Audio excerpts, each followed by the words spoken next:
നമസ്കാരം. ഹൈറേഞ്ച് വാർത്തയിലേക്ക് സ്വാഗതം. ആദ്യം പ്രധാന വാർത്തകളിലേക്ക്. ഇരട്ടയാർ ടണൽമുഖത്ത് ഒഴുക്കിൽപ്പെട്ട് കാണാതായ കുട്ടിയുടെ മൃതദേഹം ലഭിച്ചു. കണ്ടെത്തിയത് ഉപ്പുതറ സ്വദേശി അസൗരീഷിന്റെ മൃതദേഹം. ഒഴുക്കിൽപ്പെട്ട 2 കുട്ടികളിൽ ഒരാളുടെ മൃതദേഹം കഴിഞ്ഞ ദിവസം കണ്ടെത്തിയിരുന്നു. ബൈസൺ വാലി ചൊക്രമുടിയിലെ അനധികൃത നിർമ്മാണവുമായി ബന്ധപ്പെട്ട സ്പെഷ്യൽ ഇൻവെസ്റ്റിഗേഷൻ ടീം നടത്തിയ അന്വേഷണത്തിൽ കണ്ടെത്തിയത് ഗുരുതര കുറ്റകൃത്യങ്ങൾ. സ്ഥലപരിശോധനയും അന്വേഷണവും പൂർത്തിയാക്കിയത് ഉത്തരമേഖല IG കെ സേതുരാമന്റെ നേതൃത്വത്തിലുള്ള സംഘം. സർക്കാർ ഭൂമിയിലെ കയ്യേറ്റം ഒഴിപ്പിച്ച കയ്യേറ്റക്കാർക്കും കൂട്ടുനിന്ന ഉദ്യോഗസ്ഥർക്കുമെതിരെ ഭൂസംരക്ഷണ നിയമപ്രകാരം നടപടി സ്വീകരിക്കണമെന്നും റിപ്പോർട്ടിൽ ശുപാർശ. മൂന്നാർ സ്മാർട്ട് വില്ലേജ് ഓഫീസിനായുള്ള കെട്ടിട നിർമ്മാണത്തിന്റെ ഉദ്ഘാടനം ഓൺലൈനായി മന്ത്രി കെ രാജൻ നിർവഹിച്ചു. സംസ്ഥാനത്തെ മുഴുവൻ വില്ലേജുകളും സമ്പൂർണ്ണമായി സ്മാർട്ടാക്കുകയെന്നതാണ് സർക്കാരിന്റെ ലക്ഷ്യമെന്ന് മന്ത്രി. 520 വില്ലേജ് ഓഫീസുകൾ ഇതുവരെ സംസ്ഥാനത്ത് സ്മാർട്ടായി മാറിയെന്നും 26 സ്മാർട്ട് വില്ലേജുകളുടെ നിർമ്മാണത്തിന് തറക്കല്ലിടുകയാണെന്നും കെ രാജൻ. മുല്ലപ്പെരിയാർ വിഷയത്തിൽ സംസ്ഥാനത്തിന് അനുകൂലമായ അന്തരീക്ഷമാണ് നിലവിലുള്ളതെന്ന് Kerala Congress chairman PJ Joseph. മികച്ച രീതിയിൽ കേസ് നടത്താൻ സർക്കാർ ശ്രദ്ധിക്കണം. കുറച്ചുകൂടി കാര്യക്ഷമമായ ഇടപെടലാണ് സർക്കാരിന്റെ ഭാഗത്തു നിന്ന് ഉണ്ടാവേണ്ടതെന്നും PJ ജോസഫ്. വിശദമായ വാർത്തകളിലേക്ക്. ഇരട്ടയാർ ടണൽമുഖത്ത് ഒഴുക്കിൽപ്പെട്ട് കാണാതായ കുട്ടിയുടെ മൃതദേഹം ലഭിച്ചു. ഉപ്പുതറ സ്വദേശി അസൗരീഷിന്റെ മൃതദേഹമാണ് കണ്ടെത്തിയത്. കഴിഞ്ഞ ദിവസമാണ് 2 കുട്ടികൾ ഒഴുക്കിൽപ്പെട്ടത്. ഇതിൽ ഒരാളുടെ മൃതദേഹം ഇന്നലെ കണ്ടെത്തിയിരുന്നു. കഴിഞ്ഞ ദിവസമാണ് ഇരട്ടയാർ ഡാമിൽ കുളിക്കാനിറങ്ങിയ 2 കുട്ടികൾ ഒഴുക്കിൽപ്പെട്ടത്. ഇതിൽ കായംകുളം സ്വദേശി അതുൽ ഹർഷിന്റെ മൃതദേഹം കഴിഞ്ഞ ദിവസം തന്നെ കണ്ടെത്തിയിരുന്നു. രണ്ടാമത്തെ കുട്ടി വളകോട് സ്വദേശി അസൗരീഷിനെ കണ്ടെത്താൻ സാധിച്ചിരുന്നില്ല. തുടർന്ന് ഇരട്ടയാർ ടണൽ ഭാഗത്തും അഞ്ചുരുളിയിലും വ്യാഴാഴ്ചയും തിരച്ചിൽ നടത്തി. എന്നാൽ വെളിച്ചക്കുറവിന്റെ അഭാവം മൂലം വൈകിട്ടോടെ തിരച്ചിൽ അവസാനിപ്പിച്ചിരുന്നു. തുടർന്ന് ഇന്ന് രാവിലെ മുതൽ വീണ്ടും തിരച്ചിൽ ആരംഭിച്ചു. കുട്ടികൾ കുളിക്കാനിറങ്ങിയ സ്ഥലം മുതൽ 300-ലധികം മീറ്റർ അകലെയുള്ള ടണൽ വരെ സ്കൂബ ടീം തിരച്ചിൽ നടത്തി. തുടർന്ന് DDMAയുടെ കീഴിൽ പ്രവർത്തിക്കുന്ന ഡ്രോൺ സംഘത്തെയും സ്ഥലത്തെത്തിച്ച് പരിശോധന നടത്തിയിരുന്നു. പിന്നീട് തൊടുപുഴ, കോതമംഗലം എന്നിവിടങ്ങളിൽ നിന്നും എത്തിയ സ്കൂബ ടീം അംഗങ്ങൾ അഞ്ചുരുളി ജലാശയത്തിൽ ആഴത്തിൽ തിരച്ചിൽ നടത്തിയിരുന്നു. എന്നിട്ടും കുട്ടിയെ കണ്ടെത്താൻ സാധിക്കാതെ വന്നതോടെ നിലവിലെ തിരച്ചിൽ അവസാനിപ്പിച്ച് മടങ്ങാൻ തുടങ്ങുമ്പോഴാണ് മൃതദേഹം ഇരട്ടയാർ ടണലിന്റെ ഗ്രില്ലിന് സമീപത്തു നിന്നും കണ്ടെത്തിയത്. ഓണ അവധി ആഘോഷിക്കാനാണ് ഇരട്ടയാർ ചേലക്കവരിയിലെ തറവാട്ട് വീട്ടിലേക്ക് അതുൽ ഹർഷും അസൗരീഷും എത്തിയത്. ഇരുവരും സഹോദരങ്ങളുടെ മക്കളാണ്. അതുൽ ഹർഷിന്റെ മൃതദേഹം പോസ്റ്റ്മോർട്ടം നടപടികൾ പൂർത്തീകരിച്ച് കട്ടപ്പനയിലെ സ്വകാര്യ ആശുപത്രിയിൽ സൂക്ഷിച്ചിരിക്കുകയാണ്. ഇരുവരുടെയും സംസ്കാരം പിന്നീട് നടക്കും. ബൈസൺ വാലി ചൊക്രമുടിയിലെ അനധികൃത നിർമ്മാണവുമായി ബന്ധപ്പെട്ട സ്പെഷ്യൽ ഇൻവെസ്റ്റിഗേഷൻ ടീം നടത്തിയ അന്വേഷണത്തിൽ കണ്ടെത്തിയത് ഗുരുതര കുറ്റകൃത്യങ്ങൾ. ഉത്തരമേഖല IG കെ സേതുരാമന്റെ നേതൃത്വത്തിലുള്ള സംഘമാണ് സ്ഥല പരിശോധനയും അന്വേഷണവും പൂർത്തിയാക്കിയത്. സർക്കാർ ഭൂമിയിലെ കയ്യേറ്റം ഒഴിപ്പിച്ച് കയ്യേറ്റക്കാർക്കും കൂട്ടുനിന്ന ഉദ്യോഗസ്ഥർക്കുമെതിരെ ഭൂസംരക്ഷണ നിയമപ്രകാരം നടപടി സ്വീകരിക്കണമെന്നും റിപ്പോർട്ടിൽ ശുപാർശ ചെയ്തിട്ടുണ്ട്. വിവാദ ഭൂമിയിലേക്ക് 1.25 കിലോമീറ്റർ ദൂരത്തിൽ റോഡ് നിർമ്മിച്ചത് സ്വാഭാവിക പുൽമേടുകളും പാറക്കൂട്ടങ്ങളുമുള്ള സ്ഥലത്തുകൂടിയാണ്. ഇവിടെ കാർഷിക പ്രവർത്തനങ്ങളോ ആൾതാമസമോ ഇല്ല. ഈ സ്ഥലത്തു നിന്നും പാറ ഖനനം ചെയ്തത് അനധികൃതമായാണ്. 25 ഏക്കറോളം വരുന്ന പുൽമേട്ടിൽ മണ്ണുമാന്തി യന്ത്രം ഉപയോഗിച്ച് മണ്ണിളക്കിയത് വൻ പാരിസ്ഥിതിക ആഘാതത്തിന് കാരണമായി. സ്ഫോടക വസ്തുക്കൾ ഉപയോഗിച്ച് പാറ പൊട്ടിച്ചിട്ടുണ്ട്. സ്ഫോടനത്തിന് ഉപയോഗിച്ച ഇലക്ട്രിക് കേപ്പിന്റെ അവശിഷ്ടങ്ങൾ സ്ഥലത്തുനിന്ന് കണ്ടെത്തി. ഇത് കേരള മൈനർ മിനറൽസ് കൺസഷൻ ചട്ടം 2015 ലംഘനമാണ്. റോഡ് നിർമ്മിക്കാനായി വലിയ ഉരുളൻ കല്ലുകൾ മണ്ണുമാന്തി യന്ത്രം ഉപയോഗിച്ച് നീക്കിയിട്ടിരിക്കുന്നത് കുത്തനെയുള്ള ഈ ഭൂമിയുടെ താഴെയുള്ള താമസക്കാർക്ക് ഭീഷണിയാണ്. ചൊക്രമുടി മലനിരയുടെ മുകളിൽ നിന്ന് ഒഴുകി വരുന്ന നിരവധി നീർച്ചാലുകൾക്ക് കുറുകെയാണ് പാറ ഖനനം നടത്തിയതും റോഡുകൾ നിർമ്മിച്ചിട്ടുള്ളതും. ഇത് ഭാവിയിൽ മലയിടിച്ചിലിന് കാരണമായേക്കാം. ഇവിടെ നിർമ്മാണ പ്രവർത്തനങ്ങൾ നടത്തിയത് ആന, കാട്ടുപോത്ത്, വരയാട് തുടങ്ങിയ വന്യമൃഗങ്ങളുടെ ആവാസ വ്യവസ്ഥയെ പ്രതികൂലമായി ബാധിച്ചു. ഇവിടെയുണ്ടായിരുന്ന ധാരാളം കാട്ടുമരങ്ങളും യൂക്കാലിപ്റ്റസ് മരങ്ങളും മുറിച്ചു മാറ്റിയ ശേഷം കുറ്റികൾ പിഴുതു കളഞ്ഞത് മൂലം സർക്കാരിന് വൻ നഷ്ടമുണ്ടായിട്ടുണ്ട്. ഇവിടെ അനധികൃതമായും അശാസ്ത്രീയമായും നിർമ്മിച്ച തടയണ താഴ്ഭാഗത്തെ 200-ൽ പരം പട്ടികജാതി പട്ടികവർഗ കുടുംബങ്ങൾ ഉൾപ്പെടെ 300ഓളം കുടുംബങ്ങൾക്ക് ഭീഷണിയാണ്. സംരക്ഷിത സസ്യമായ നീലക്കുറിഞ്ഞി ഉൾപ്പെടെയുള്ള ജൈവ വൈവിധ്യം രാസവസ്തുക്കൾ ഉപയോഗിച്ച് നശിപ്പിച്ചിട്ടുണ്ട്. 354.590 ഹെക്ടർ പാറ പുറംപോക്കിൽ ഉൾപ്പെടുത്തിയാണ് പട്ടയമുണ്ടെന്ന് കൈവശക്കാരൻ അവകാശപ്പെടുന്ന ഭൂമിയുടെ സർവേ സ്കെച്ച് താലൂക്ക് സർവേയർ തയ്യാറാക്കിയതെന്നും സർക്കാർ ഭൂമിയിലെ കയ്യേറ്റം ഒഴിപ്പിച്ച കയ്യേറ്റക്കാർക്കും കൂട്ടുനിന്ന ഉദ്യോഗസ്ഥർക്കുമെതിരെ ഭൂസംരക്ഷണ നിയമപ്രകാരം നടപടി സ്വീകരിക്കണമെന്നും റിപ്പോർട്ടിൽ ശുപാർശ ചെയ്തിട്ടുണ്ട്. സംസ്ഥാനത്തെ മുഴുവൻ വില്ലേജുകളും സമ്പൂർണ്ണമായി സ്മാർട്ടാക്കുകയെന്നതാണ് സർക്കാരിന്റെ ലക്ഷ്യമെന്ന് റവന്യൂ വകുപ്പ് മന്ത്രി K Rajan. Munnar smart village ഓഫീസിനായുള്ള കെട്ടിട നിർമ്മാണത്തിന്റെ ഉദ്ഘാടനം ഓൺലൈനായി നിർവഹിച്ച് സംസാരിക്കുകയായിരുന്നു മന്ത്രി. 520 വില്ലേജ് ഓഫീസുകൾ ഇതുവരെ സംസ്ഥാനത്ത് സ്മാർട്ടായി മാറിയെന്നും 26 സ്മാർട്ട് വില്ലേജുകളുടെ നിർമ്മാണത്തിന് തറക്കല്ലിടുകയാണെന്നും മന്ത്രി പറഞ്ഞു. എല്ലാവർക്കും ഭൂമി, എല്ലാ ഭൂമിക്കും രേഖ, എല്ലാ സേവനങ്ങളും സ്മാർട്ട് എന്ന ലക്ഷ്യത്തിലേക്ക് അടുക്കുന്നതിന്റെ ഭാഗമായാണ് സംസ്ഥാനത്ത് മൂന്നാർ ഉൾപ്പെടെ 26 വില്ലേജ് ഓഫീസുകൾ കൂടി സ്മാർട്ടാക്കുന്ന പ്രവർത്തനങ്ങൾക്ക് തുടക്കം കുറിച്ചിട്ടുള്ളത്. റവന്യൂ വകുപ്പ് മന്ത്രി കെ രാജൻ ഓൺലൈനായി സ്മാർട്ട് വില്ലേജ് ഓഫീസുകൾക്കായി വേണ്ടുന്ന കെട്ടിടങ്ങളുടെ നിർമ്മാണ ഉദ്ഘാടനം നിർവഹിച്ചു. സംസ്ഥാനത്തെ മുഴുവൻ വില്ലേജ് ഓഫീസുകളും സമ്പൂർണ്ണമായി സ്മാർട്ടാക്കുകയെന്നതാണ് സർക്കാരിന്റെ ലക്ഷ്യമെന്ന് മന്ത്രി പറഞ്ഞു. കേരളത്തിലെ 1666 വില്ലേജുകൾ സമ്പൂർണ്ണമായി സ്മാർട്ടാക്കുക എന്നുള്ളതാണ് ഗവൺമെന്റ് കാലത്തെ പ്രവർത്തനത്തിൽ ഏറ്റവും പ്രധാനമായി നമ്മൾ കാണുന്നത്. കേരളത്തിലെ 1666 വില്ലേജുകളും 78 താലൂക്ക് ഓഫീസുകളും 27 RD ഓഫീസുകളും കളക്ടറേറ്റുകളും സെക്രട്ടേറിയറ്റിന് മുമ്പായി ലാൻഡ് റവന്യൂ കമ്മീഷണറേറ്റും പിന്നെ സെക്രട്ടേറിയറ്റും വില്ലേജ് തലം മുതൽ സെക്രട്ടേറിയറ്റ് തലം വരെയുള്ള എല്ലാ ഓഫീസുകളും ഈ സംവിധാനങ്ങളായി മാറ്റാൻ ഉള്ള വലിയ പരിശ്രമം നമുക്ക് പൂർത്തീകരിക്കാനായി. അതുകൊണ്ട് തന്നെ ഇനി ഫയലുകളുടെ കാലതാമസം എന്ന പ്രധാനപ്പെട്ട പ്രശ്നത്തിന് വേണ്ടി നാം ഓരോ ഓഫീസും കയറിയിറങ്ങേണ്ടിയില്ല. ഈ സംവിധാനത്തിലൂടെ അതെല്ലാം എത്തിക്കാനുള്ള സൗകര്യങ്ങളും നമുക്കിപ്പോൾ ലഭ്യമായിട്ടുണ്ട്. സ്വാഭാവികമായിട്ടും കേരളത്തിലെ അർഹരായ എല്ലാ മനുഷ്യർക്കും ഭൂമി കൊടുക്കുക എന്ന ലക്ഷ്യത്തിലേക്ക് നടന്നെടുക്കാൻ കേരളത്തിലെ റവന്യൂ വകുപ്പിനെ അടിമുടി ഡിജിറ്റലൈസ് ചെയ്യണം എന്ന ആശയമാണ് ഇപ്പോൾ നമ്മുടെ മുന്നിലുള്ളത്. ഈ വരുന്ന 100 ദിന പരിപാടിയോടുകൂടി കേരളത്തിന്റെ പുറത്ത് പ്രവാസികളായി ജീവിക്കുന്ന 10 രാജ്യത്തെ ആളുകൾക്ക് കൂടി അവരവരുടെ മൊബൈലിൽ പ്രത്യേക ആപ്ലിക്കേഷനിലൂടെ റവന്യൂ വകുപ്പുമായി ബന്ധപ്പെട്ട് നാട്ടിലുള്ള തങ്ങളുടെ സ്ഥലത്തിന്റെ നികുതി അടയ്ക്കാൻ കഴിയുന്നതുൾപ്പെടെ റവന്യൂ വകുപ്പ് ശ്രദ്ധേയമായ നിരവധി പരിപാടികൾ ഇതിന്റെ ഭാഗമായി കൊണ്ടുവരികയാണ്. മൂന്നാർ സ്മാർട്ട് വില്ലേജ് ഓഫീസ് കെട്ടിട നിർമ്മാണ ഉദ്ഘാടന ചടങ്ങിൽ അഡ്വക്കേറ്റ് എ രാജ MLA അധ്യക്ഷനായിരുന്നു. ചടങ്ങിൽ MLA ഭദ്രദീപം തെളിയിച്ചു. മൂന്നാർ ഗ്രാമപഞ്ചായത്ത് ഹാളിൽ നടന്ന ചടങ്ങിൽ Devikulam sub collector VM Jayakrishnan, ത്രിതല പഞ്ചായത്ത് പ്രതിനിധികൾ, ഉദ്യോഗസ്ഥ പ്രതിനിധികൾ, വിവിധ രാഷ്ട്രീയ പാർട്ടി പ്രതിനിധികൾ തുടങ്ങിയവർ പങ്കെടുത്തു. മുല്ലപ്പെരിയാർ വിഷയത്തിൽ സംസ്ഥാനത്തിന് അനുകൂലമായ അന്തരീക്ഷമാണ് നിലവിലുള്ളതെന്ന് Kerala Congress chairman PJ Joseph. മികച്ച രീതിയിൽ കേസ് നടത്താൻ സർക്കാർ ശ്രദ്ധിക്കണം. കുറച്ചുകൂടി കാര്യക്ഷമമായ ഇടപെടലാണ് സർക്കാരിന്റെ ഭാഗത്തു നിന്ന് ഉണ്ടാകേണ്ടതെന്നും PJ ജോസഫ് തൊടുപുഴയിൽ പറഞ്ഞു. കുറെ കൂടി ഫലപ്രദമായ നല്ല വക്കീലന്മാരെ വെച്ചിട്ട് ഈ മുല്ലപ്പെരിയാർ കേസ് കൈകാര്യം ചെയ്യണമെന്ന് ഞങ്ങളുടെ അഭിപ്രായം. അതെങ്കിൽ നല്ല കാര്യം. ഇല്ലെങ്കിലും സുപ്രീം കോടതിയിൽ നന്നായി വാദിച്ച് കേസ് ജയിക്കാൻ പറ്റും. സംയുക്ത പരിശോധന നമുക്ക് ഇപ്പം നമുക്ക് കുറച്ച് അനുകൂലമായ സ്ഥിതിയുണ്ട്. അത് ശക്തമായി മുന്നോട്ട് പോകാൻ സംസ്ഥാന ഗവൺമെന്റ് മുൻകൈ എടുക്കണം. സർക്കാർ പ്രസ് ചെയ്യുന്നില്ല എന്നൊരു പരാതിയുണ്ടോ? കുറെ കൂടി ഫലപ്രദമായി ഇടപെടണം. ചിന്നക്കനാലിൽ റവന്യൂ വകുപ്പ് സ്റ്റോപ്പ് മെമ്മോ നൽകിയ കെട്ടിടങ്ങൾക്ക് പ്രവർത്തനാനുമതി നൽകി പഞ്ചായത്ത് സെക്രട്ടറി. ഹൈക്കോടതി ഉത്തരവിനെ മറികടന്നാണ് സെക്രട്ടറിയുടെ നടപടി. പ്രവർത്തനം നിർത്തിവെച്ച 7ൽ 5 കെട്ടിടങ്ങൾക്കും പഞ്ചായത്ത് സെക്രട്ടറി വീണ്ടും അനുമതി നൽകി. നിയമലംഘനം കണ്ടെത്തിയതിനെ തുടർന്ന് ഇടുക്കി ജില്ലയിലെ 57 കെട്ടിടങ്ങൾക്കാണ് റവന്യൂ വകുപ്പ് സ്റ്റോപ്പ് മെമ്മോ നൽകിയത്. റവന്യൂ വകുപ്പിന്റെ നടപടി നേരിട്ട കെട്ടിടങ്ങളിൽ യാതൊരുവിധ പ്രവർത്തനങ്ങളും അനുവദിക്കരുതെന്ന് ഹൈക്കോടതി വിധിയുണ്ടായി. ഇതിൽ ഉൾപ്പെട്ട ചിന്നക്കനാൽ പഞ്ചായത്തിലെ 5 കെട്ടിടങ്ങൾക്കാണ് പഞ്ചായത്ത് സെക്രട്ടറി വീണ്ടും പ്രവർത്തന അനുമതി നൽകിയത്. സെക്രട്ടറിയുടെ നടപടി പഞ്ചായത്ത് കമ്മിറ്റി പരിശോധിക്കുമെന്നും ആവശ്യമെങ്കിൽ വിഷയം ഉന്നത ഉദ്യോഗസ്ഥരുടെ ശ്രദ്ധയിൽപ്പെടുത്തുമെന്നും ചിന്നക്കനാൽ ഗ്രാമപഞ്ചായത്ത് പ്രസിഡന്റ് വ്യക്തമാക്കി. ഇതുപോലെ അനധികൃതമായിട്ട് കൊടുക്കുന്നതായിട്ട് ഇങ്ങനെ ഒരു ആരോപണമൊക്കെ പൊതുവെ ഉണ്ടെങ്കിൽ പഞ്ചായത്ത് കമ്മിറ്റി ഇതുവരെ അതിനെക്കുറിച്ച് പരിശോധിക്കുന്നേ ഉള്ളൂ. പിന്നെ ഒരാൾക്ക് വെച്ച് രേഖകളെല്ലാം എടുക്കാനായിട്ടുള്ള തീരുമാനങ്ങൾ എടുത്തിട്ടുണ്ട്. അങ്ങനെ എന്തെങ്കിലും വരുവാണെങ്കിൽ മാത്രം ഉദ്യോഗസ്ഥന്മാരെ നമ്മളത് ശ്രദ്ധപ്പെടുത്താനായിട്ട് ഉദ്ദേശിക്കുന്നുണ്ട്. ഇതുവരെ കമ്മിറ്റിക്ക് അങ്ങനെ ഒരു വിലയിരുത്തലില്ല. ഇനി തുടർന്ന് അവരുടെ എന്തെങ്കിലും ഉണ്ടെങ്കിൽ വിവരാവകാശം വെച്ച് എടുക്കുമ്പോൾ നമുക്കത് അറിയാൻ സാധിക്കും. അറിയുന്ന മുറയ്ക്ക് അതിൻ്റെ ബാക്കി കാര്യങ്ങളുമായിട്ട് മുന്നോട്ട് പോകാൻ കമ്മിറ്റി തീരുമാനമെടുക്കും. ഹൈക്കോടതി വിധിയെപ്പറ്റി അറിവില്ലായിരുന്നുവെന്നാണ് പഞ്ചായത്ത് സെക്രട്ടറിയുടെ വിശദീകരണം. എന്നാൽ ഈ കെട്ടിടങ്ങൾക്ക് മെമ്മോ നൽകിയതും ഇതേ സെക്രട്ടറിയാണെന്നതാണ് വസ്തുത. അതേസമയം സ്റ്റോപ്പ് മെമ്മോ നൽകിയ കെട്ടിടങ്ങളിൽ ഏതെങ്കിലും തരത്തിൽ തുടർ പ്രവർത്തനങ്ങൾ നടക്കുന്നുണ്ടെങ്കിൽ കർശന നടപടി സ്വീകരിക്കാനൊരുങ്ങുകയാണ് റവന്യൂ വകുപ്പ്.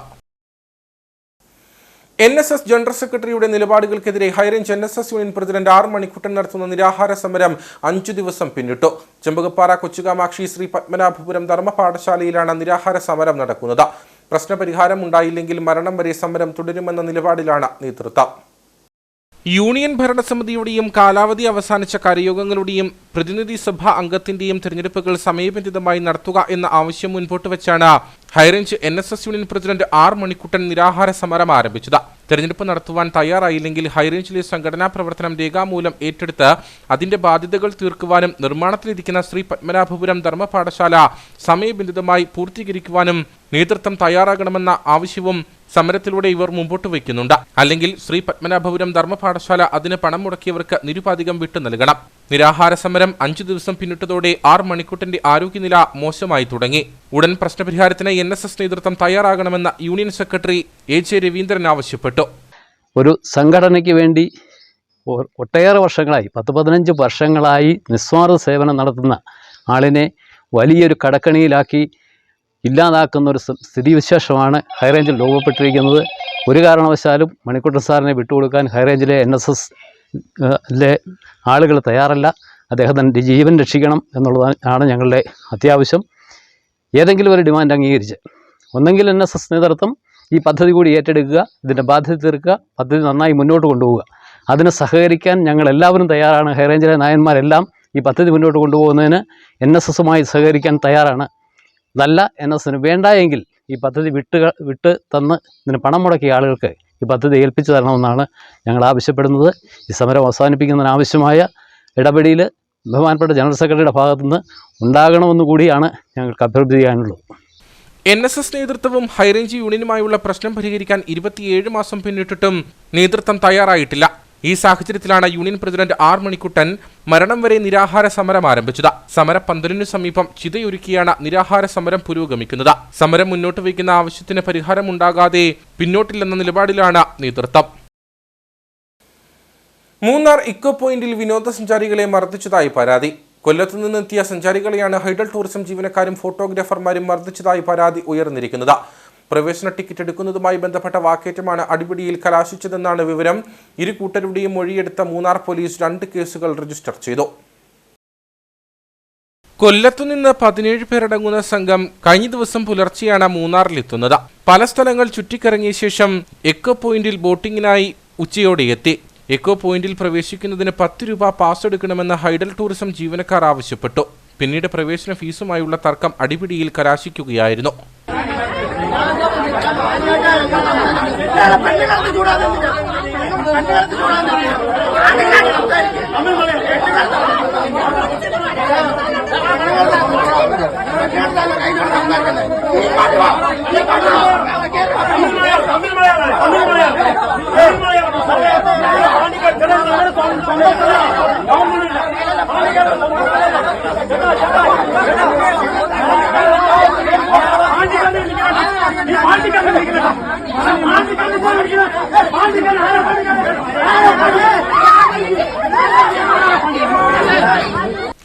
ഹൈഡൽ ടൂറിസം ജീവനക്കാർക്കൊപ്പം സമീപത്തുണ്ടായിരുന്ന ഫോട്ടോഗ്രാഫർമാരും സ്ത്രീകൾക്ക് നേരെ അസഭ്യവർഷവുമായി എത്തി മർദ്ദിക്കുകയായിരുന്നുവെന്ന് സഞ്ചാരികൾ പറഞ്ഞു. ഞങ്ങളൊരു 3 മണി സമയമായപ്പം എക്കോ പോയിന്റിലെ ബോട്ടിങ്ങിലേക്ക് വന്നു. അപ്പോൾ അവിടെ ബോട്ടിങ്ങിൽ അങ്ങോട്ട് ഇറങ്ങണമെങ്കിൽ 10 രൂപ എൻട്രി ഫീസ് കൊടുക്കണമെന്ന് പറഞ്ഞു. അപ്പോൾ ഞങ്ങൾ ചോദിച്ചു, ബോട്ടിംഗ് പോകുന്നവർക്ക് എന്തിനാണ് 10 രൂപ എൻട്രി ഫീസ്? എന്തായാലും ഒരു ബോട്ടിങ്ങിന് പോകുമല്ലോ, പേയ്മെന്റും ചെയ്യും. അത് നിങ്ങൾ ഹയർ അതോറിറ്റീസിനോട് പറഞ്ഞാൽ അത് എന്നോട് പറയേണ്ടെന്ന് ആ കൗണ്ടറിലിരുന്ന വ്യക്തി പറഞ്ഞു. പുള്ളിയോട് പറഞ്ഞു, എന്നാൽ നിങ്ങൾ ഹയർ അതോറിറ്റീസിനെ വിളിക്കും, ഞങ്ങളൊന്ന് സംസാരിക്കാമെന്ന് പറഞ്ഞു. പുള്ളി അതിന് കൂട്ടാക്കിയിട്ടില്ല. അതുപോലെ തന്നെ അവിടെ നിന്ന് ക്യാമറാമാൻമാർ ഞങ്ങൾ ചോദിച്ചതാണ്. അവർ പാസ് എടുത്തിട്ടാണ് ഇറങ്ങിയത്. ഒരു പാസ് എടുത്തിട്ട് ഇറങ്ങിയെന്ന് പറഞ്ഞാൽ അവർ 12/9 ഒരു പാസ്സാണ് കാണിച്ചത്. ഇന്ന് 18-ാം തീയതി അവർ 12/9 ഒരു പാസ്സാണ് കാണിച്ചത്.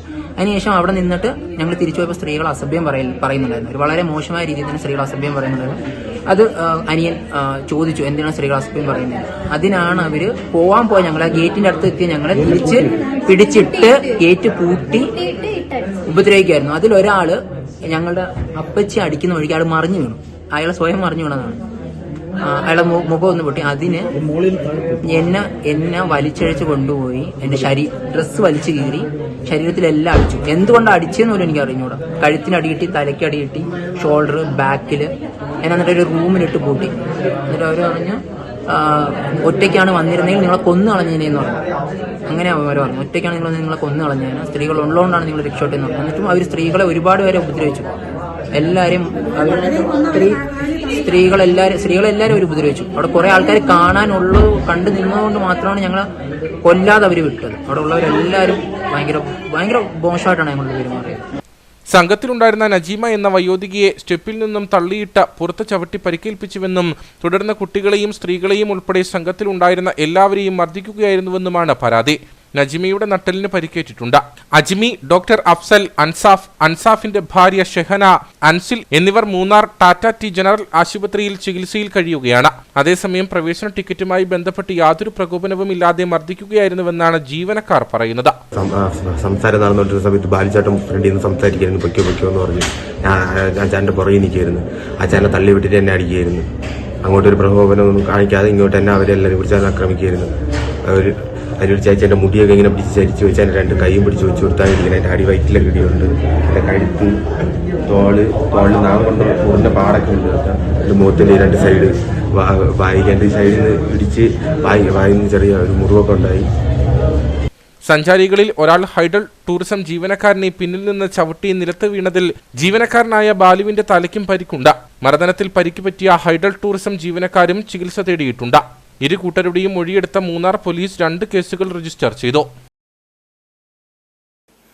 കേരള സാംബവർ സൊസൈറ്റി ഇടുക്കി ജില്ലാ കമ്മിറ്റിയുടെ നേതൃത്വത്തിൽ മേഖലാ കൺവെൻഷൻ സെപ്റ്റംബർ 22-ന് കട്ടപ്പനയിൽ നടക്കും. വയനാട് ദുരന്തത്തിന്റെ പശ്ചാത്തലത്തിൽ ലളിതമായ രീതിയിലായിരിക്കും പരിപാടികൾ സംഘടിപ്പിക്കുകയെന്ന് ഭാരവാഹികൾ വാർത്താസമ്മേളനത്തിൽ അറിയിച്ചു. കട്ടപ്പനയിൽ നടക്കുന്ന മേഖലാ കൺവെൻഷൻ KSS സംസ്ഥാന പ്രസിഡന്റ് P. കറുപ്പയ്യ ഉദ്ഘാടനം ചെയ്യും. ജില്ലാ പ്രസിഡന്റ് MR രാജൻ അധ്യക്ഷത വഹിക്കും. രാജു ആഞ്ഞിലിത്തോപ്പിൽ ആമുഖ പ്രസംഗം നടത്തും. കട്ടപ്പന നഗരസഭാ കൗൺസിലർ പ്രശാന്ത് രാജു മുഖ്യപ്രഭാഷകനായിരിക്കും. കേരളത്തിൽ ജാതി സെൻസസ് നടപ്പിലാക്കണമെന്നുള്ള ശക്തമായ നിലപാടാണ് കേരള സാംബവർ സൊസൈറ്റിക്കുള്ളത്. ഈ വിഷയത്തിൽ നടക്കുന്ന സെമിനാർ PR ബാലൻ ഉദ്ഘാടനം ചെയ്യും. KI സുരേന്ദ്രൻ സംഘടനാ സന്ദേശം നൽകും. ചടങ്ങിൽ വെച്ച് ഉപരിപഠനത്തിന് അംഗീകാരം ലഭിച്ച സമുദായ അംഗങ്ങളായ കുട്ടികളെയും കലാകായിക പ്രതിഭകളെയും അനുമോദിക്കും. ജില്ലാ secretary KR Rajan, VV Vijayakumar എന്നിവർ ചടങ്ങിൽ സംസാരിക്കും. കർഷകരിൽ നിന്ന് ഉയർന്ന വിലയ്ക്ക് ഏലക്ക വാങ്ങി തട്ടിപ്പ് നടത്തി റിമാൻഡിലായ പാലക്കാട് സ്വദേശി മുഹമ്മദ് നസീറിന്റെ മൊഴിയുടെ അടിസ്ഥാനത്തിൽ കൂടുതൽ വിശദമായ അന്വേഷണത്തിനൊരുങ്ങി പോലീസ്. റിമാൻഡിൽ കഴിയുന്ന പ്രതിയെ കസ്റ്റഡിയിൽ വാങ്ങി വിശദമായ തെളിവെടുപ്പ് നടത്തുന്നതിനുള്ള നടപടികൾ പോലീസ് ആരംഭിച്ചു. തൊട്ടടുത്ത ദിവസം തന്നെ റിമാൻഡിൽ കഴിയുന്ന പ്രതിയെ കസ്റ്റഡിയിൽ ആവശ്യപ്പെട്ട് പോലീസ് കോടതിയെ സമീപിക്കും. കർഷകരിൽ നിന്ന് ഉയർന്ന വിലയ്ക്ക് ഏലക്ക വാങ്ങി തട്ടിപ്പ് നടത്തിയ സംഭവത്തിൽ പോലീസ് കൂടുതൽ വിശദമായ അന്വേഷണത്തിനൊരുങ്ങുകയാണ്. റിമാൻഡിൽ കഴിയുന്ന പ്രതിയെ കസ്റ്റഡിയിൽ വാങ്ങി വിശദമായ തെളിവെടുപ്പ് നടത്തുന്നതിനുള്ള നടപടികൾ പോലീസ് ആരംഭിച്ചു. അടിമാലി പോലീസ് സ്റ്റേഷനിൽ തട്ടിപ്പിനിരയായവരിൽ പരാതി രജിസ്റ്റർ ചെയ്യാൻ ഏതാനും ആളുകൾ മാത്രമാണ് തയ്യാറായതെങ്കിലും ആലപ്പുഴയിൽ നിന്ന് കഴിഞ്ഞ 13-ന് സംഭവത്തിൽ പ്രതിയായ പാലക്കാട് സ്വദേശി മുഹമ്മദ് നസീറിനെ അറസ്റ്റ് ചെയ്ത് സ്റ്റേഷനിൽ എത്തിച്ച വിവരമറിഞ്ഞ പണം ലഭിക്കാനുള്ള 100-ലധികം പേർ എത്തിയിരുന്നതായാണ് വിവരം. അടിമാലി, വെള്ളത്തൂവൽ, രാജാക്കാട് സ്റ്റേഷൻ പരിധിയിലുള്ള കർഷകർക്ക് നൽകാനുണ്ടെന്ന് പ്രതി പറഞ്ഞിട്ടുള്ള തുക പോലീസ് മുഖവിലക്കെടുത്തിട്ടില്ല. പരാതി രജിസ്റ്റർ ചെയ്യാൻ കൂട്ടാക്കാതെ സ്റ്റേഷനിൽ എത്തിയവർക്ക് ലഭിക്കാനുള്ളത് വലിയ തുകയാണെന്നാണ് വിവരം. വെള്ളത്തൂവൽ സ്റ്റേഷൻ പരിധിയിൽ കൊമ്പൊടിഞ്ഞാൽ കളക്ഷൻ സെന്റർ, അടിമാലിയിലെ വ്യാപാര കേന്ദ്രം എന്നിവിടങ്ങളിൽ ഏലക്ക എത്തിക്കുന്നതിന് ഇടനിലക്കാർ പ്രവർത്തിച്ചിരുന്നതായി പ്രതി പോലീസിന് മൊഴി നൽകിയിട്ടുണ്ട്. ഇക്കാര്യത്തിലും പോലീസ് അന്വേഷണം ഉണ്ടാകുമെന്നാണ് സൂചന. വണ്ടിപ്പെരിയാർ മ്ലാമല ലാൻഡ്രം പുതുവൽ പഴയ പാമ്പനാർ റോഡിന്റെ നിർമ്മാണ പ്രവർത്തനങ്ങൾക്ക് എസ്റ്റേറ്റ് മാനേജ്മെന്റ് തടസ്സം നിൽക്കുന്നതായി പരാതി. റോഡ് നിർമ്മാണത്തിന് അനുവദിച്ച് 8 മീറ്റർ വീതിയിൽ കൂടുതൽ നിർമ്മാണത്തിനായി എടുത്തുവെന്നാരോപിച്ചാണ് തടസ്സം നിൽക്കുന്നതെന്നാണ് ആരോപണം. റോഡിനായി വിട്ടു നൽകിയ സ്ഥലത്ത് റോഡിലേക്ക് കയറ്റി മുള്ളുവേലി കെട്ടിയതായും പൗരസമിതി അംഗങ്ങൾ പറയുന്നു. പീരുമേട്, പാമ്പനാറിൽ നിന്നും മ്ലാമല, തേങ്ങാക്കൽ, വണ്ടിപ്പെരിയാർ തുടങ്ങിയ പ്രദേശങ്ങളെ കൊട്ടാരക്കര-ദിണ്ടുക്കൽ ദേശീയപാതയുമായി ബന്ധിപ്പിക്കുന്ന വണ്ടിപ്പെരിയാർ മ്ലാമല ലാൻഡ്രം പുതുവൽ പഴയ പാമ്പനാർ റോഡിന്റെ നിർമ്മാണം PMGSY പദ്ധതിയിൽ ഉൾപ്പെടുത്തി 2020-21 ആരംഭിച്ചത്. 8 മീറ്റർ വീതിയിൽ നിർമ്മിക്കുന്ന റോഡിന് ബദൽ പ്ലാന്റേഷനായിരുന്നു സ്ഥലം വിട്ടു നൽകിയത്. ഇതിനിടയിൽ 8 മീറ്ററിൽ കൂടുതൽ സ്ഥലം എടുത്തുവെന്ന എസ്റ്റേറ്റ് മാനേജ്മെന്റ് ആരോപിക്കുകയും ഇതോടെ നിർമ്മാണ പ്രവർത്തനങ്ങൾ നിലയ്ക്കുകയും ചെയ്തു.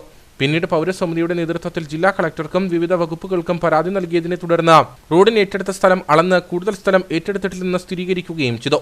എന്നാൽ മുൻ മാനേജ്മെന്റ് എസ്റ്റേറ്റ് വിറ്റതിനു ശേഷം പുതിയ മാനേജ്മെന്റ് കൂടുതൽ സ്ഥലം എടുത്തുവെന്നാരോപിച്ച് റോഡ് നിർമ്മാണത്തിന് തടസ്സവാദം ഉന്നയിക്കുന്നതായി പൗരസമിതി ഭാരവാഹികൾ പറയുന്നു.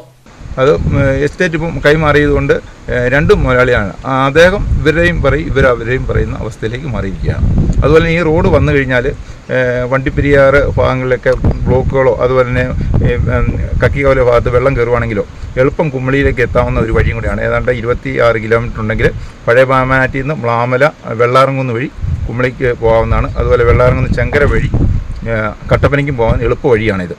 അതുപോലെ ശബരിമല സീസൺ ആകുമ്പോൾ ഇതിലെ തീർത്ഥാടകർക്ക് എളുപ്പം, അതുപോലെ തന്നെ ഈ മകരവിളക്ക് സമയത്തൊക്കെ പരുന്തുംപാറയിലെത്താനൊക്കെ തൊട്ടടുത്ത് ഇവിടുന്ന് 8-9 കിലോമീറ്റർ കഴിഞ്ഞാൽ പരുന്തുംപാറയാണ്. അങ്ങനെ ഒരു പ്രത്യേക ഇതും കൂടെയാണ്. അതുപോലെ 2 ഹൈവേ തമ്മിൽ ബന്ധിപ്പിക്കുന്ന റോഡാണ് അടിമാലി കുമ്മളി റോഡും അതുപോലെ തന്നെ ഡിണ്ടിക്കൽ കൊട്ടാരക്കര റോഡും തമ്മിൽ ബന്ധിപ്പിക്കുന്ന റോഡും കൂടിയാണ് ഇത്. റോഡിന്റെ ചില വളവുകളിൽ വീതി കൂട്ടി നിർമ്മിക്കാത്ത പക്ഷം ചെറുവാഹനങ്ങൾ പോലും ഇതുവഴി കടന്നു പോകില്ല. ഇത്തരത്തിൽ ഓരോ തടസ്സവാദങ്ങൾ ഉന്നയിക്കുന്നത് മൂലം റോഡ് നിർമ്മാണം വൈകുന്നതായും ആരോപണമുണ്ട്. 8 മീറ്റർ വീതിയിൽ നിർമ്മിക്കുന്ന റോഡിന് പലയിടങ്ങളിലും 4-5 മീറ്റർ വീതി മാത്രമാണുള്ളത്. ഗ്രാമപ്രദേശങ്ങളായ തേങ്ങാക്കൽ, മ്ലാമല, ചെങ്കര, മൂങ്കലാർ നിവാസികൾക്ക് ദേശീയപാതയിൽ എളുപ്പമാർഗം എത്താവുന്ന റോഡിന്റെ നിർമ്മാണ പ്രവർത്തനങ്ങൾ എത്രയും വേഗം പൂർത്തീകരിച്ച് പൊതുജനങ്ങൾക്കായി തുറന്നു നൽകണമെന്നും പൗരസമിതി ഭാരവാഹികൾ ആവശ്യപ്പെട്ടു. അയ്യപ്പൻകോവിൽ ആലടി PHCയുടെ പുതിയ കെട്ടിട നിർമ്മാണം അടുത്തയാഴ്ച തുടങ്ങാൻ കഴിയുമെന്ന പ്രതീക്ഷയിൽ അധികൃതർ. ആശുപത്രിയുടെ നിർമ്മാണത്തെ സംബന്ധിച്ച് കഴിഞ്ഞ ദിവസം പീരുമേട് MLA വാഴൂർ സോമന്റെ നേതൃത്വത്തിൽ സർവകക്ഷി യോഗം ചേർന്നിരുന്നു. അയ്യപ്പൻകോവിൽ പഞ്ചായത്തിലെ മികച്ച സേവനവും സാധാരണക്കാരുടെ ആശ്വാസവുമായ ആലടി PHCയുടെ നവീകരണം വർഷങ്ങളായി ഉയരുന്ന ആവശ്യമാണ്. ഈ സാഹചര്യത്തിലാണ് 5 കോടി രൂപയോളം മുതൽ മുടക്കി പുതിയ ആശുപത്രി നിർമ്മാണത്തിന് വേണ്ടിയുള്ള നടപടികൾ പൂർത്തീകരിക്കുകയും ഇത് സംബന്ധിച്ചുള്ള പ്രവർത്തനങ്ങളെപ്പറ്റി ആലോചിക്കുന്നതിന് വേണ്ടി MLA വാഴൂർ സോമന്റെ നേതൃത്വത്തിൽ കഴിഞ്ഞ ദിവസം സർവകക്ഷി യോഗം വിളിക്കുകയും ചെയ്തത്. പുതിയ ആശുപത്രി കെട്ടിട സംബന്ധമായ നടപടിക്രമങ്ങൾ പൂർത്തീകരിച്ച് വരുന്ന ആഴ്ചയിൽ തന്നെ നിർമ്മാണം ആരംഭിക്കാൻ കഴിയുമെന്നാണ് പ്രതീക്ഷയെന്ന് അയ്യപ്പൻകോവിൽ ഗ്രാമപഞ്ചായത്ത് പ്രസിഡന്റ് ജെയ്മോൾ ജോൺസൺ പറഞ്ഞു. ആലടി ആശുപത്രി PHC ആക്കുന്നതിന് വേണ്ടിയിട്ട് 5 കോടി രൂപ അനുവദിച്ചിട്ട് 3 വർഷം കഴിഞ്ഞു. സ്ഥലത്തിൻ്റെതായ പ്രശ്നങ്ങളൊക്കെ ഉണ്ടായിരുന്നു. അതിൻ്റെ എല്ലാ നടപടിക്രമങ്ങളും പൂർത്തീകരിച്ചുകൊണ്ട് ഡിസൈൻ വരച്ച് നമുക്ക് ലഭിച്ചിട്ടുണ്ട്. അത് ആദ്യം ഒന്ന് HMC കൂടി ആ ഡിസൈനിനകത്ത് ചെറിയ മാറ്റങ്ങളൊക്കെ വരുത്തുന്നതിന് വേണ്ടിയിട്ട് നൽകുകയും എന്നാൽ അത് മാറ്റം വരുത്തുന്നതിന് കാലതാമസം ഉണ്ടാകുകയും ആശുപത്രിയുടെ പണി ആരംഭിക്കുന്നതിന് ഒരുപാട് താമസം വരുമെന്നതിനാൽ വീണ്ടും നമ്മൾ സർവകക്ഷി യോഗം വിളിക്കുകയും നിലവിൽ കിട്ടിയ ആ ഡിസൈനിൽ നമ്മൾ ആശുപത്രി പണി ആരംഭിക്കുന്നതിന് തീരുമാനിക്കുകയും തുടർന്ന് ഒരു 50 വർഷം മുന്നിൽ കണ്ടുകൊണ്ട് തുടർന്ന് അതിന് വേണ്ട വികസന പ്രവർത്തനങ്ങൾ ചെയ്യുന്നതിനുള്ള സ്പേസ് കണ്ടെത്തിക്കൊണ്ടുള്ള കാര്യങ്ങൾ തുടങ്ങുന്നതിന് വേണ്ടിയിട്ടാണ് കഴിഞ്ഞ ദിവസത്തെ സർവകക്ഷി യോഗത്തിൽ തീരുമാനിച്ചത്. ആശുപത്രിയുടെ നിർമ്മാണം പൂർത്തീകരിക്കുന്ന മുറയ്ക്ക് പ്രദേശത്തിന്റെ തന്നെ വികസനം സാധ്യമാകുമെന്ന പ്രതീക്ഷയിലാണ് അധികൃതർ. ഇടുക്കി ജില്ലാ ജൂനിയർ അത്ലറ്റിക് അസോസിയേഷൻ നടത്തുന്ന ജില്ലാ ജൂനിയർ അത്ലറ്റിക് ചാമ്പ്യൻഷിപ്പ് ഒക്ടോബർ 1-2 തീയതികളിൽ നെടുങ്കണ്ടം 400 മീറ്റർ സിന്തറ്റിക് സ്റ്റേഡിയത്തിൽ വെച്ച് നടക്കും. 14, 16, 18, 20 എന്നീ പ്രായവിഭാഗത്തിലാണ് മത്സരങ്ങൾ നടക്കുന്നതെന്ന് ഭാരവാഹികൾ കട്ടപ്പനയിൽ വാർത്താസമ്മേളനത്തിൽ അറിയിച്ചു. കോഴിക്കോട് വെച്ച് നടക്കുന്ന സംസ്ഥാന ജൂനിയർ അത്ലറ്റിക് മീറ്റിൽ പങ്കെടുക്കേണ്ട ഇടുക്കി ജില്ലാ ടീമിനെ ഈ മത്സരത്തിൽ നിന്ന് തിരഞ്ഞെടുക്കും. മത്സരത്തിൽ പങ്കെടുക്കാൻ ആഗ്രഹിക്കുന്ന കായിക താരങ്ങൾ അവരുടെ ക്ലബ്ബുകൾ മുഖേനയോ വിദ്യാഭ്യാസ സ്ഥാപനങ്ങൾ മുഖേനയോ സെപ്റ്റംബർ 16 മുതൽ 25 വരെയുള്ള തീയതികളിൽ രജിസ്റ്റർ ചെയ്യേണ്ടതാണ്. ഇടുക്കി ജില്ലാ അത്ലറ്റിക് അസോസിയേഷന്റെ ആഭിമുഖ്യത്തിൽ നടത്തപ്പെടുന്ന ഇടുക്കി ജില്ലാ ജൂനിയർ അത്ലറ്റിക് ചാമ്പ്യൻഷിപ്പ് 2024-25 വർഷത്തെ നടത്തപ്പെടുകയാണ്. നെടുങ്കണ്ടം സിന്തറ്റിക് ട്രാക്കിൽ വെച്ചാണ് ആദ്യമായിട്ട് അത്ലറ്റിക് അസോസിയേഷന്റെ ഈ മീറ്റ് നടത്തപ്പെടുന്നത്. ഈ ഒക്ടോബർ മാസം 1-2 തീയതികളിലാണ് ഇത് നടത്തപ്പെടുക. ജില്ലാ അത്ലറ്റിക് അസോസിയേഷനിൽ അഫിലിയേഷനുള്ള ക്ലബ്ബുകൾ, സ്കൂളുകൾ, സ്ഥാപനങ്ങൾ 20 വയസ്സിൽ താഴെയുള്ള ആളുകൾക്കാണ് പങ്കെടുക്കാനുള്ള അവസരം. നമ്മുടെ ജില്ലയെ സംബന്ധിച്ച് സ്പോർട്സിൽ കേരളത്തിന്റെ സ്പോർട്സ് മേഖലയിൽ വലിയ നേട്ടം നേടേണ്ട ജില്ലയാണ് നമ്മുടെ അത്ലറ്റിക് മേഖലയ്ക്ക് ഒട്ടേറെ പരിമിതികളുണ്ട്. നെടുങ്കണ്ടത്ത് ഈ സ്റ്റേഡിയം വന്നതോടുകൂടി നമുക്ക് കൂടുതൽ സൗകര്യമായിട്ടുണ്ട്. 16-നും 18-നും താഴെ പ്രായമുള്ള കായിക താരങ്ങൾക്ക് 200 മീറ്ററിന് മുകളിലേക്ക് ഒരു ട്രാക്ക് ഇവന്റും മറ്റുള്ളവർക്ക് 2 ഇവന്റിലും പങ്കെടുക്കാവുന്നതാണ്. 16-ാം തീയതി മുതൽ 25-ാം തീയതി വരെയാണ് നമ്മുടെ എൻട്രി സ്വീകരിക്കുന്നത്. ഏതാണ്ട് നമ്മൾ പ്രതീക്ഷിക്കുന്നത് 800-നും 1200-നും ഇടയിൽ കുട്ടികൾ പങ്കെടുക്കും എന്നാണ് പ്രതീക്ഷിക്കുന്നത്. ഒരു കുട്ടിക്ക് 2 ഇവന്റിലാണ് പങ്കെടുക്കാനുള്ള അവസരമുള്ളത്. ഇതിൽ നിന്നാണ് നമ്മൾ സംസ്ഥാന തലത്തിലേക്ക് കുട്ടികളെ പങ്കെടുപ്പിക്കുന്നത്. ഈ ഇതിൽ നിന്ന് വരുന്ന ഫസ്റ്റ്, സെക്കൻഡ്, തേർഡ് വരുന്ന കുട്ടികളെ നമ്മൾ സംസ്ഥാനതല മത്സരങ്ങളിലേക്ക് പങ്കെടുപ്പിക്കും. വാർത്താ സമ്മേളനത്തിൽ അസോസിയേഷൻ ജില്ലാ president V D Abraham, secretary Shijo K, vice president Jito Mathew, Franklin Shaji, Nandu Satheesh, Kennedy C George, Amruthesh Shaji എന്നിവർ പങ്കെടുത്തു. കട്ടപ്പന വെള്ളിയാങ്കുടിക്ക് സമീപം നിയന്ത്രണം നഷ്ടപ്പെട്ട കാർ അപകടത്തിൽപ്പെട്ടു. കഴിഞ്ഞ രാത്രിയാണ് സംഭവം. യാത്രക്കാർ പരിക്കുകളില്ലാതെ രക്ഷപ്പെട്ടു. കഴിഞ്ഞ രാത്രി തൊടുപുഴയിൽ നിന്നും കട്ടപ്പനയിലേക്ക് വരുന്ന വഴിയാണ് അപകടമുണ്ടായത്. ഡ്രൈവർ ഉറങ്ങിപ്പോയതാണ് അപകട കാരണമെന്നാണ് നിഗമനം. വാഹനത്തിന്റെ മുൻഭാഗം പൂർണ്ണമായും തകർന്നു. വാഹനമോടിച്ചിരുന്ന തൊടുപുഴ സ്വദേശി അത്ഭുതകരമായാണ് രക്ഷപ്പെട്ടത്. നിയന്ത്രണം നഷ്ടപ്പെട്ട കാർ വീടിന്റെ മതിൽ തകർത്ത കൽക്കെട്ടിൽ ഇടിച്ചു നിൽക്കുകയായിരുന്നു. ഈ ഭാഗത്ത് ഒരു മാസത്തിനോടിടയിൽ 4ഓളം അപകടങ്ങളാണ് സംഭവിച്ചിരിക്കുന്നത്. മികച്ച നിലവാരത്തിൽ റോഡ് നിർമ്മിച്ചതോടെ കട്ടപ്പന ഇടുക്കി റോഡിൽ ചെറുതും വലുതുമായ നിരവധി അപകടങ്ങളാണ് ഉണ്ടാകുന്നത്.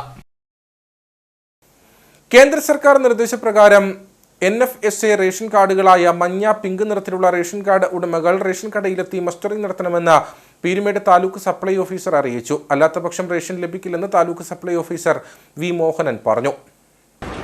കേന്ദ്ര ഗവൺമെന്റ് നിർദ്ദേശപ്രകാരം NFSA കാർഡുകളായ മഞ്ഞ, പിങ്ക് കാർഡിലെ മുഴുവൻ അംഗങ്ങളും റേഷൻ കടയിലോ അല്ലെങ്കിൽ നമ്മൾ പറയുന്ന ഒരു സെൻറ്ററിലോ എത്തി നിങ്ങളുടെ ആധാർ കാർഡുമായിട്ട് വന്നിട്ട് നേരിട്ട് തന്നെ വന്ന് നമ്മൾ ഫിംഗർ വെച്ച് തന്നെ ആധാർ സീഡിങ് നടത്തേണ്ടതാണ്.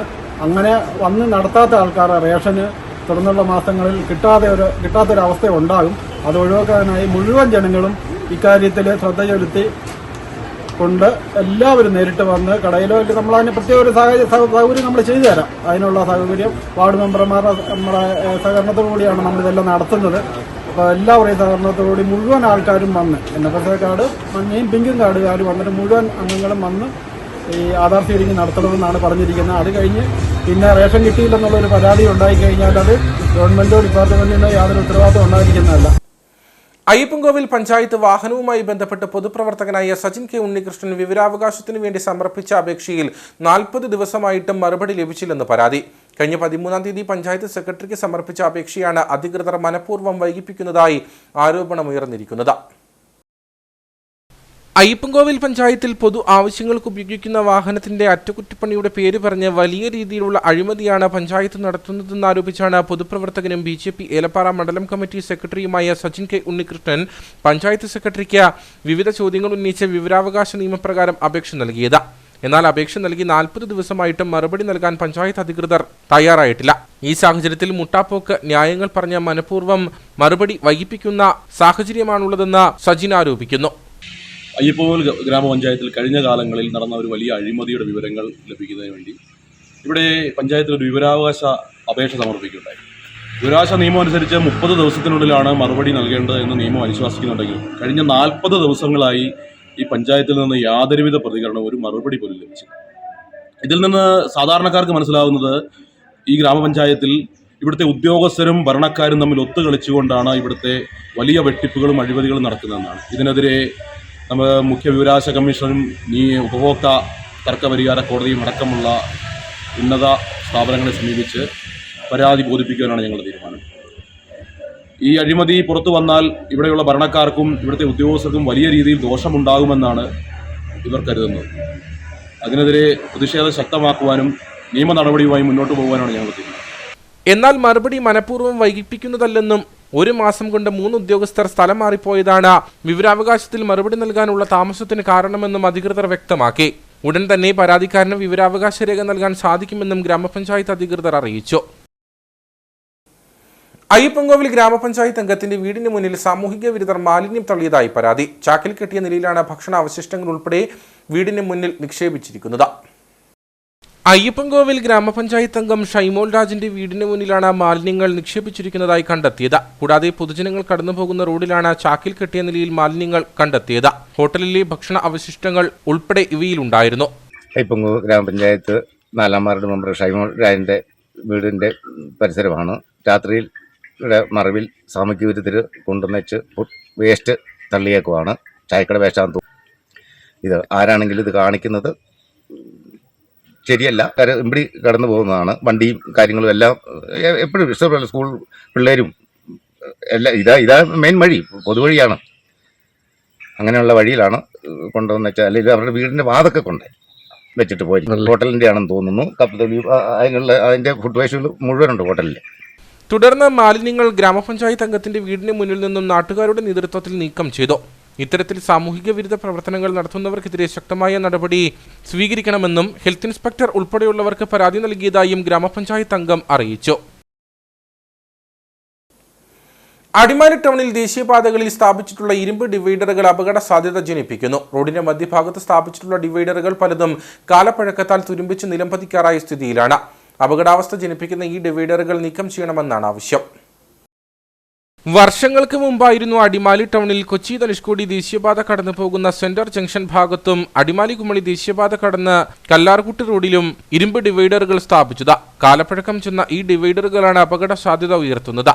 ഇരു ദിശകളിലേക്കും പോകുന്ന വാഹനങ്ങൾ വഴിതെറ്റിച്ചു പോകാതിരിക്കാനായി കല്ലാർകുട്ടി റോഡിന്റെ മധ്യഭാഗത്തുകൂടി ഒരടിയോളം ഉയരത്തിൽ കോൺക്രീറ്റ് ഡിവൈഡറുകൾ സ്ഥാപിച്ചിട്ടുണ്ട്.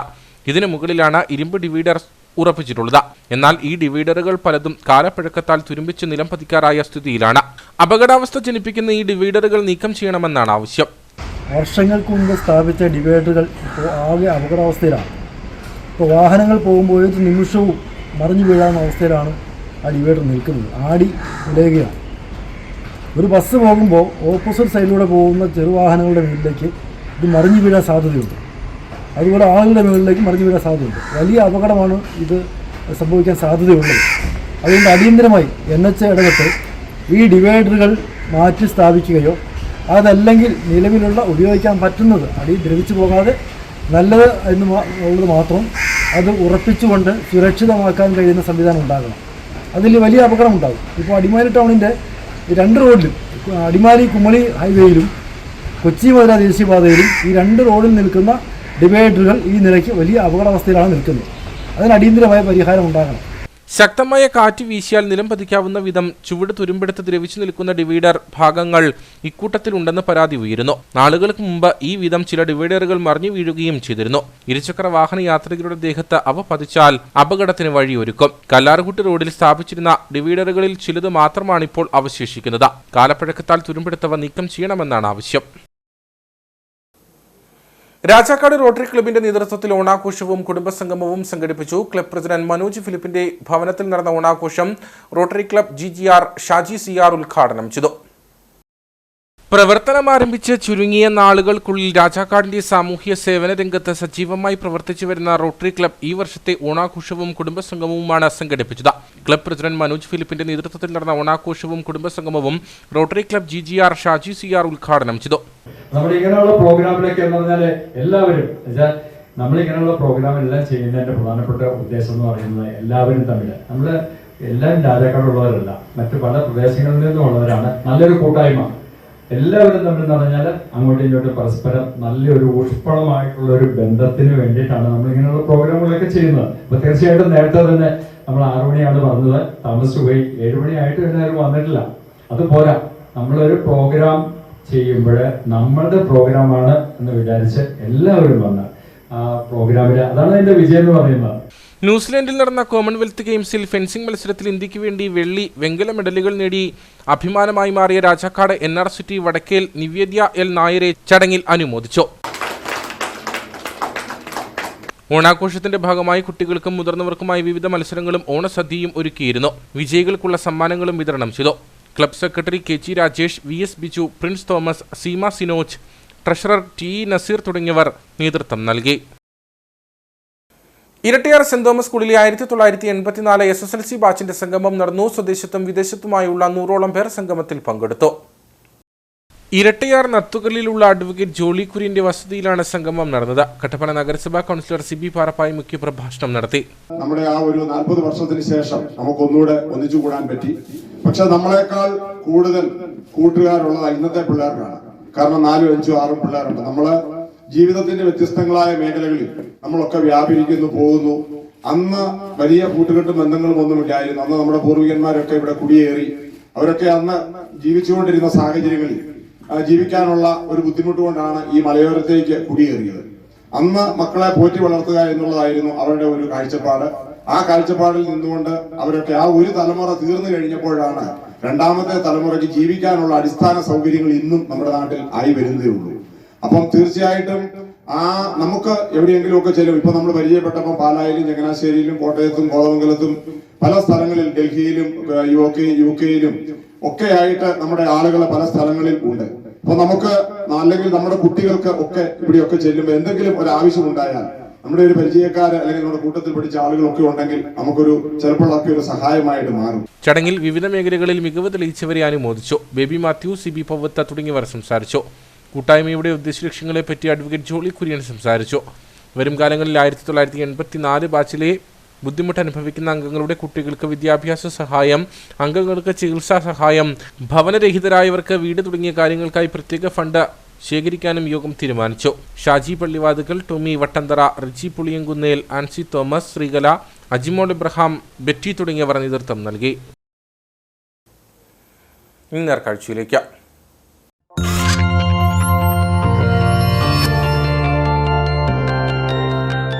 നേർക്കാഴ്ച നിങ്ങൾക്കായി അവതരിപ്പിക്കുന്നത്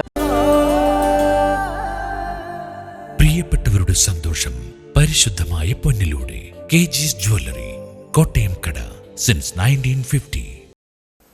കാമാക്ഷി ഗ്രാമപഞ്ചായത്തിന്റെ നേതൃത്വത്തിൽ സംഘടിപ്പിച്ച മഞ്ചാടി വർണ്ണത്തുമ്പി കലോത്സവം സമാപിച്ചു. ഗ്രാമപഞ്ചായത്ത് പരിധിയിലെ 30 അംഗനവാടികളിൽ നിന്നുള്ള കുട്ടികൾ വിവിധ മത്സരങ്ങളിൽ പങ്കെടുത്തു.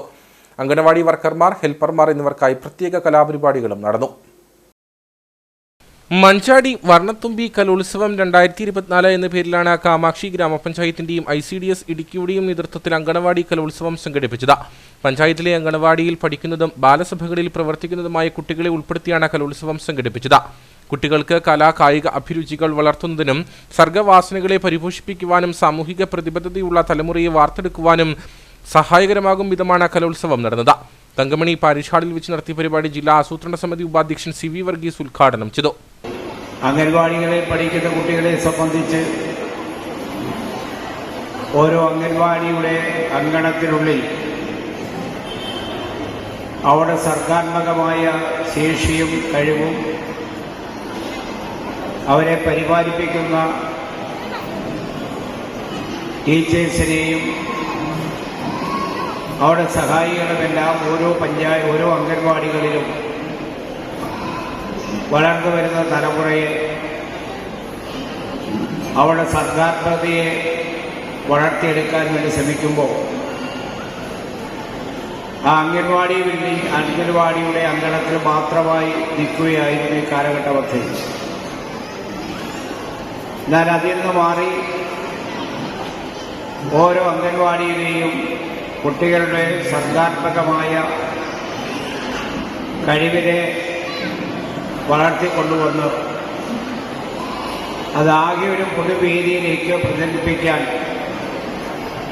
പ്രദർശിപ്പിക്കാൻ അവസരം ലഭിക്കുക എന്നുള്ളത് നമ്മുടെ നാടിനെ സംബന്ധിച്ച് വലിയ പ്രചോദനം നൽകുന്ന കാര്യമാണ്. കാമാക്ഷി ഗ്രാമപഞ്ചായത്ത് പരിധിയിലുള്ള 30 അങ്കണവാടി സെന്ററുകളിൽ നിന്നുള്ള കുഞ്ഞുങ്ങളും കൗമാരക്കാരായ പെൺകുട്ടികളും വിവിധ മത്സരങ്ങളിൽ പങ്കെടുത്തു. ഗ്രാമപഞ്ചായത്ത് പ്രസിഡന്റ് അനുമോൾ ജോസ് അധ്യക്ഷയായിരുന്നു. ജില്ലാ പഞ്ചായത്ത് ക്ഷേമകാര്യ സ്റ്റാൻഡിംഗ് കമ്മിറ്റി ചെയർമാൻ രാജൻ നീർണാങ്കുന്നിൽ മുഖ്യപ്രഭാഷണം നടത്തി.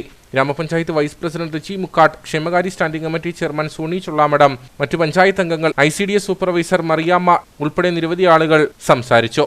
വൈകിട്ട് നടന്ന സമാപന സമ്മേളനത്തിൽ വെച്ച് ജില്ലാ പഞ്ചായത്ത് അംഗം KG സത്യൻ വിജയികൾക്കുള്ള ട്രോഫികളും സമ്മാനങ്ങളും വിതരണം ചെയ്തു.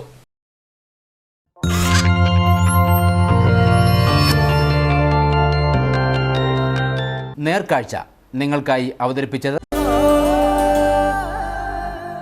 പ്രിയപ്പെട്ടവരുടെ സന്തോഷം പരിശുദ്ധമായ പൊന്നിലൂടെ കെജിസ് ജ്വല്ലറി, കോട്ടയം കട, സിൻസ് 1950. ഇനി കമ്പോള വില നിലവാരം.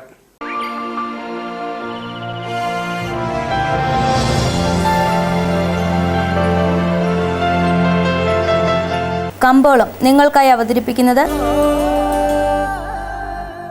പ്രിയപ്പെട്ടവരുടെ സന്തോഷം പരിശുദ്ധമായ പൊന്നിലൂടെ കെജിസ് ജ്വല്ലറി, കോട്ടയം കട, സിൻസ് 1950. ഇടുക്കി മഹിളാ കാർഡമം പ്രൊഡ്യൂസർ കമ്പനി ഏലക്കാലയിലെ വിവരം. ആകലോട്ട് 184, വിൽപ്പനയ്ക്ക് വന്നത് 37,320, വിൽപ്പന നടന്നത് 37,320. കൂടിയ വില 2,987, ശരാശരി വില 2,406. കട്ടപ്പന കമ്പോളം കുരുമുളക് കിലോഗ്രാമിന് 655 രൂപ, ഏലം കൂടിയ വില 2300, ഏലം ശരാശരി വില 1800, കാപ്പിപ്പരിപ്പ് 360, ഗ്രാമ്പു 960, കൊക്കോ 70, റബ്ബർ 210. സ്വർണം വെള്ളി വിപണി. സ്വർണം ഗ്രാമിന് 6885 രൂപ, വെള്ളി 97.